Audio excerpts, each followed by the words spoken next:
Hi guys, how's it going? It's Marcio here again. How are you getting on with the course? Can you believe it? We're in chapter 9 already. Well, congratulations and well done. In this class, we're going to look at how we can make some really cool blueprints, and one in particular, that being the effect of a tap running. Okay, so we can interact within our first person character and click on the tap, and we'll create a function that makes it look as if the water is literally running from the tap. Okay, and then of course we'll add the sound in there as well and the functionality for it to close. So let's begin, right? Let's work this out right from the beginning. We need to create an actor blueprint, and this is going to be the blueprint that we need to put in our scene to work as well. So we'll name it water tap. Let's open it up. And let's start by adding our components. Okay, so I need to add a static mesh. And of course, all of this is familiar to you by now, isn't it? And this is going to be our tap. And I've already got the model for it in here. It's the kitchen tap here. So I can just attach that there. Good stuff. Cool. So look at that. Pretty cool, right? Nice looking tap for us to work with. And we're going to make the water effect come out from the spout of the tap, of course. So what we're going to do for that is we'll use a static mesh to make the water effect. I won't be using any fluid geometry or anything like that. It's just going to be a static mesh, and we'll have a scale effect working from the spout. So it's going to look like it's springing water forward, okay? And then the opposite when we close it. So let's add another static mesh, and let's okay, Control W, that's the easier way of doing it. I'll name this water, and I've already got a mesh here for the water effect, so I can just plug that in there. Okay, so you can see that this is a cylinder, okay, with a curved top. That's going to be the shape of our water, and I'll just adjust it so it matches up with the spout of the tap. Just need to rotate it 180. Go this side, it's a bit easier. Just rotate that. There we go. So 180 degree, and then I just need to adjust it into position there. Okay. Perhaps it's a little easier than you anticipated, right? A really good way of using this effect just by having a static mesh for the water itself. Cool. So this is going to be where our water comes from. All we need to do now is simulate the scale. So I'm going to do a scale that's going to spring from 0 all the way up to what it currently is now. Okay, so I need to zero it out here. And when we interact with the tap, then it's going to pour out like that, right? So that's the idea. But as you can see, our pivot to the tap is right here at the top, which is pretty good where we want it. And once I do the scale, you see how the water flows, and let's see it from this side. So once we use a scale, it's going to come out, but we need to make some adjustments here, don't we? We need to adjust the pivot so the water doesn't come the wrong way out the tap. Let's use this hint here, like the arrow that we use on the doors, to help it know where to go. Okay, and we can attach it under the hierarchy for the water. Cool. So the arrow is the parent, and the water comes underneath. I just adjust the scale. You can see it's 53 by 53. I'll adjust it to 1 to 1, so it's easier for us to work with, because it's the same value, so it makes it easier. And that also means it's the same scale value as the static mesh, so it'll be easier for us to control. Otherwise, we'll be working with different scale values, and it can be a bit of a nightmare, that. So I'll place it here just where it needs to be, and place the pivot place the pivot where it should be. Cool. And let's pull this up. Nice. And let me just rotate it. It's really cool having these different views, isn't it? Front view, right view, top view, etc. Okay, so let's leave it here at 1. Okay, let's see how it looks from the side. Oops. Okay, actually, I can't do it from here, so I'll try it a different way. Sometimes it doesn't work. I'm not entirely sure why, but let's try it from this side. Done. Okay, so I want to adjust this. Okay, that's perfect. So here we have the arrow for where we want our water to flow. It's a bit large, isn't it? So we're not actually able to see the water. So let's just reduce it. Let's try 0.1. Okay, so you can see the water easier now. Well, you will be able to see the water easier now. So our water's here just by the arrow. Great. And I've scaled the arrow down so you can see it a bit better. I've scaled the water with it as well, right? Cool. So our mesh is all set up at this stage, just the way we want it. And I've aligned the arrow for where we want the water to come out in the direction. So at the moment, at the beginning, our tap's going to be closed. So our position will need to be 0, 0. And then we're going to change the scale. Okay, just save it for now. So now we'll do our event graph and we'll set up the programming. Now that we've positioned it to 0, the first thing I need to do is install the first person interface. And this will allow us to detect the interaction. Okay, so I'll install the interface blueprint just here as we've done in previous classes. And by doing that, we can have the interaction event that we've created. Okay, so we can search interact. There we go. So we've got the interact event. So the first step's done. We set up the mesh. And now let's add it to the scene so it's in place. And that way we can test it in its position as well. So I'll add it to our sink over here in the kitchen and just adjust its position until we're happy with it.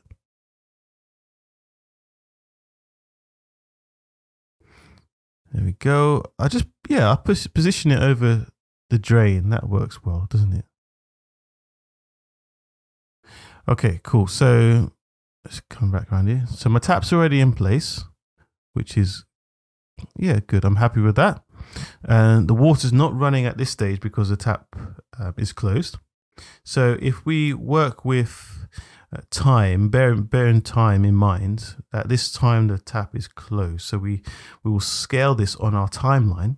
So I need to create our timeline node that we've used many a time. No pun intended there. So we add a timeline and I'll name it water falling. There we go. Let's open it up. I'll create a float and the two keys we'll have here, which will control animation. We had one at the beginning, one at the end, and the first is going to be 0 and the second one, just from some tests I've done before, I'll add the time that I've worked with, just because I've tested this, so I know it works. And of course, for you, it's then just a case of adjusting the blueprint to suit your needs. But I'll explain thoroughly later. So there we go. So we've got 2 keyframes, and we're going to add our sound as well. So we need to think about that too. So I have it set to about 9 seconds long, just so it matches the audio that I'm adding. I'm going to add a curve here and here. Okay, and this can vary depending on the blueprint and audio, but these times are adjusted like when you work with the animation sequence and anything else. So I'll show you the audio so you can understand the values, and the audio we'll add is this one.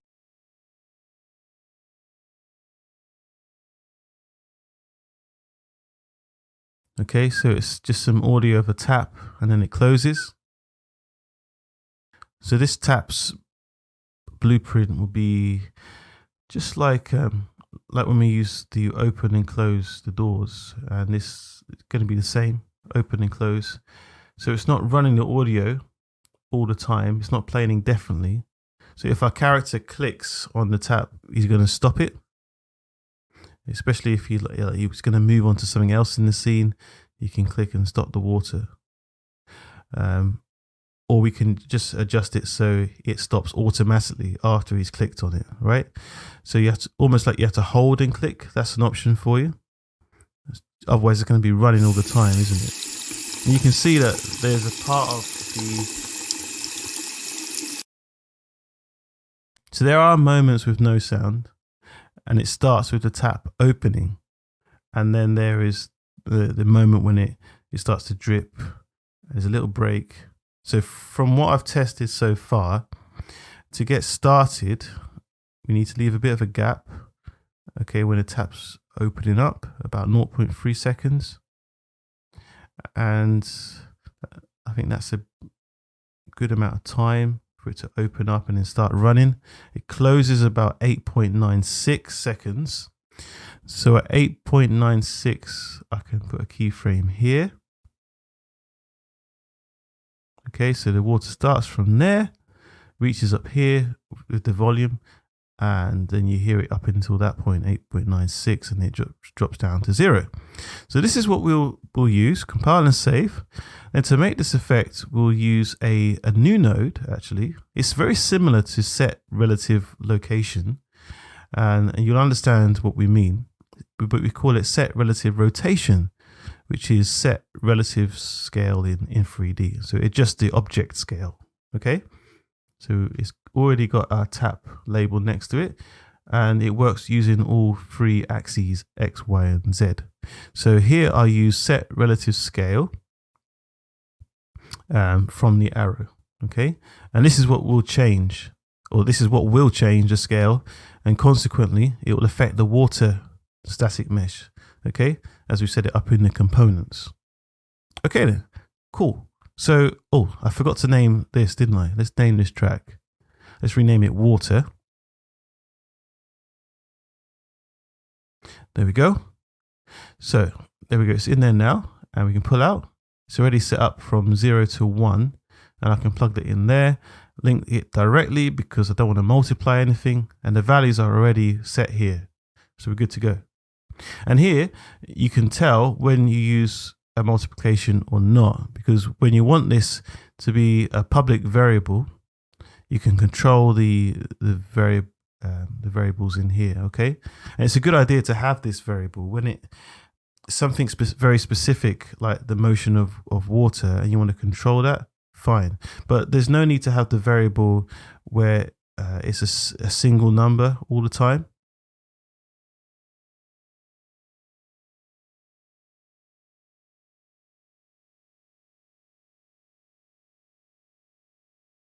So we got the water practically working now. Let's see how it looks in our game.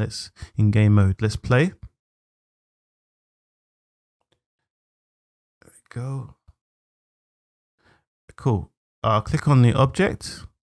Okay, so it's working already now. So the water effect is due to the material in Unreal Engine 5. Later on, we can control that. But you can see that I've clicked. I'll do it again so you notice it. So if I click, there we go. The tap works already. The water will run for 9 seconds and then the tap will close automatically. So let's wait. There you go. It's closed. All right. So I've done this, but I can do it again, can't I? So can you see the simulation behind the viewport as well? The little pulse going on in the graph. So I can't do it because our timeline is only moving forward. For instance, I've pushed play and this went from 0 to this point and then it stopped, okay? So the time of this blueprint in Unreal is here and it stopped here. It's got nowhere else to go, okay? So since we don't have a reversal time, it won't go back to the beginning and start again. So it literally gets stuck, doesn't it? So every time you push play, it's going to start again. So what can we do to help? Play from the start will help us. Okay, so now when we play it, press, click, it will then return to the beginning of the animation every time we click and then run for 9 seconds, okay? But the effect looks a bit weird, doesn't it? Maybe it'd be better if we have the tap the tap closing effect animation. Let's do that. Let's close the tap. Okay, so let's do it like we would do in the other ones if we have a reverse in there as well. But before that, we need to create a flip-flop, don't we? Like the light switch on and off. So let's put the flip-flop node in. So this one is going to be for turning it on, and this one will be for off. Let's test it, see how it goes. Let's jump in. So I'll go to the tap, click it, it opens, and do the reversal. So I clicked it again. And what's happening here? Well, I've clicked it. Let's suppose this was running for 4 seconds. I click it again. And what it's doing now is going from going from 4 to 0. So suppose I clicked it here and I've clicked it again. It's going to come back to this point. Okay. And then go back. And this is not really what we want. I want the tap to close at once when I click it. Does that make sense? So let's do it now. The timeline has these traits that we need to really understand, or these settings. So to be able to work with the routines, if we don't work with it properly, we'll end up with some errors. So basically, what I want to do here is I want it to start running on our timeline, and I need the timeline to stop exactly when I click it. And when it stops, it's supposed to go back to this point, to the 0 point in the scale straight away, right? Because we're turning it off. So here in our timeline node, I don't have the ability to do that. Nothing here will help me completely stop it and go to 0. So I need to use this option here on stop.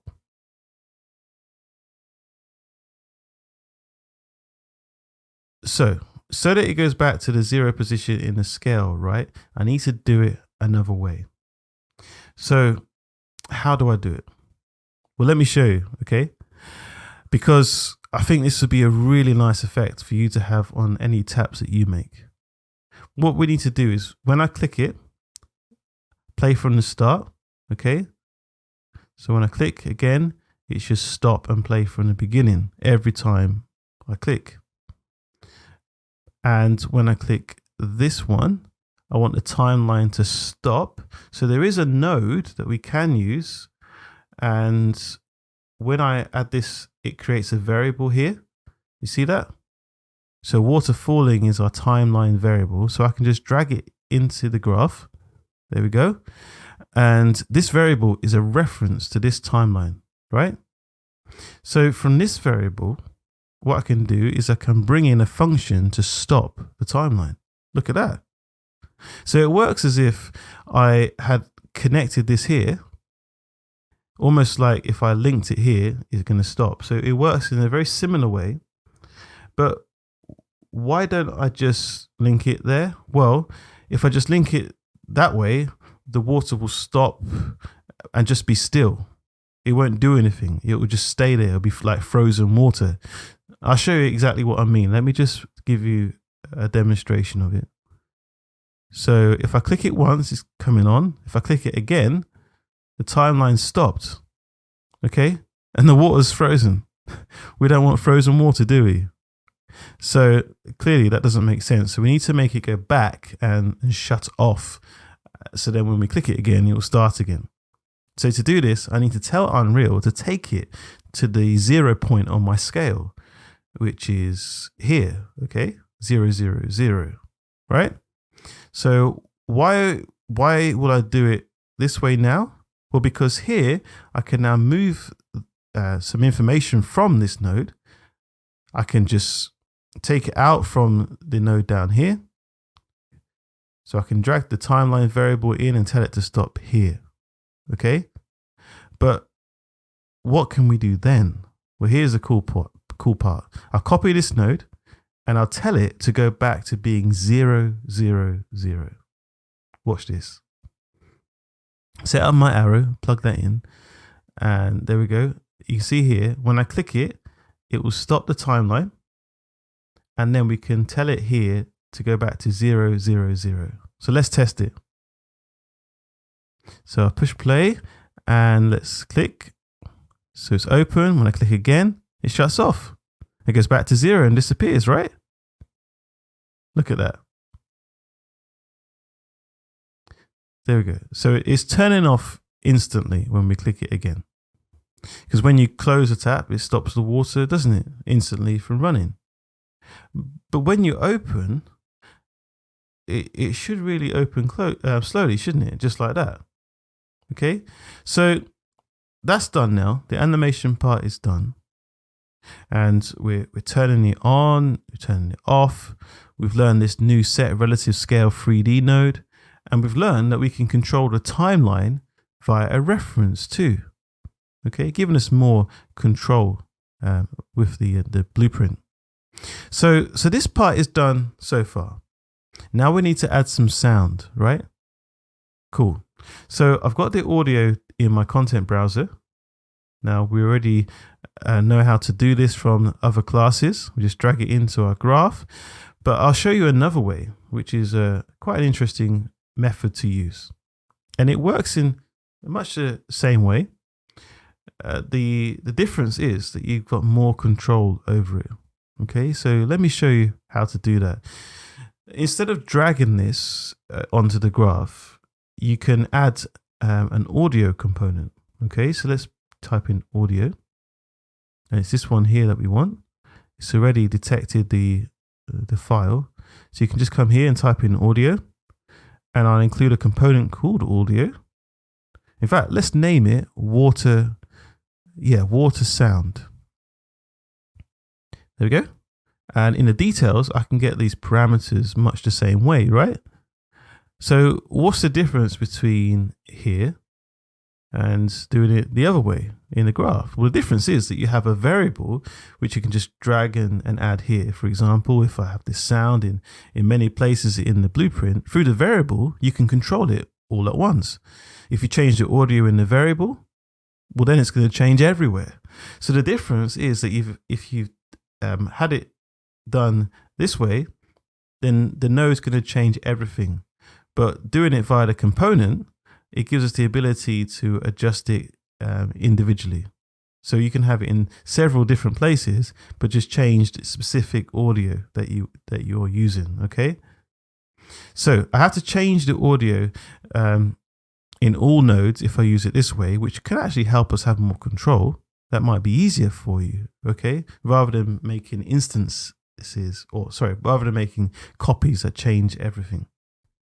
So I changed the audio in the blueprint using this new method, just so you can see the other abilities it may give you in practice. Okay, so let's drag this one into that slot. There we go. So the audio is attached to the component now, which is great over here. And that's generated a variable for us. Cool. So what do we have to do now? Well, I already have the part of moving water over here via the static mesh. And I also need now to play the sound, and I need it to come on at the right time, don't I? So what am I going to do? Well, I'll create a sequence and I'll put it here out of the flip-flop. There we go. And this sequence should be able to run it at the same time. As we looked at in previous classes, it can execute 2 commands simultaneously. So when I click the tap the first time, it will run this line, the second time, and the second time as well. So what do I need to do? I need to add the play audio here. And this is the same node from the other side, right? I'll link this in here. And just like that. And the play audio is already there, all sorted. So let's see this in practice. Just listen out for this sound.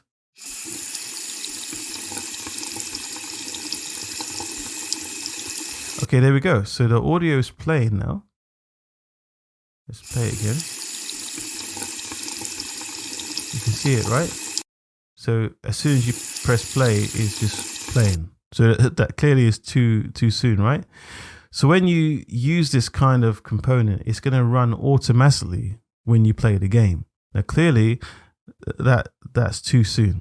So you need to come down to this part and disable that function of auto activation. Okay, so we just need to disable this.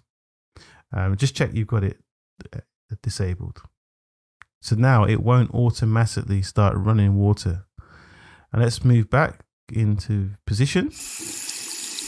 Now we've clicked it, the water's running now. I'm going to let the water run all the way to the end so you can just see it. It's closed, right? And dripping. Cool. But now I want it to stop in the middle. So I'll click again, it's running. And I've closed it. And what happened now? I closed the tap, but the audio is still going on, right? So I have to add the node to close the tap and stop the sound as well at the same time. So I'll create a sequence here. Okay, and let's just move it. Let's switch it to 2. And let me drag this to make it a little bit nicer, a bit more easy on the eye, so we can see everything clearly. And I use this same variable, but with a set up to stop the sound, okay? Cool. So the audio stops here. So the first time I click, it plays the audio. The second time I click, it stops it right away. And if you don't stop it, it will play until the end, right? Cool. So let's just recap. I have an event right here that when I push play with the left mouse button on the mesh, it's going to interact. Then there's a flip-flop here. And the first time I click, I go to A. From A, it goes to the sequence and it forks out from there, doesn't it? The first sequence event is this one over here. The change of the static mesh, it's scaling the static mesh, isn't it, for us? And it's using the timeline, as we've seen already. And on event 1 in the sequence, it plays the audio as well. So when I push it again, it comes out of here into the fork again. Event 0 stops the audio that's playing. And at the same time, over here, it stops our timeline. The timeline stops running as well.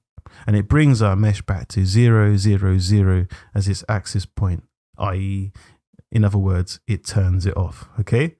If I click again, it always works from play from start. So although I stop my timeline, it will go back to the beginning. If I had left it like this, I stopped it here, right? If I click it again, it will go back to where it was. So there will be a little error in which it will skip the timeline. Sometimes that can happen. In that case, it's better if we just leave it to play from the start, okay? So let's test it one last time. So we come here, click on it, tap's running, close it. Let's click, there we go. And again, and then close it. Nice, pretty good, right? Okay, so that's it. Our new blueprint is ready. How did you find that? Seems simple at first, right? But there are several little details that we learned along the way of how to work with the nose and manipulate the audio. And hopefully you can see that you should always follow the rationale, the principles of what you want to do. Simplify it, right? And you can make it work in the blueprint. Now, good for you to test this, of course, on other blueprints with different characteristics and different parameters. I'll just comment this before we move on to water on and off. But yeah, as I said, just keep practicing and you'll be able to understand it even better. So that's the blueprint we had prepared for you in this class. See you in the next one.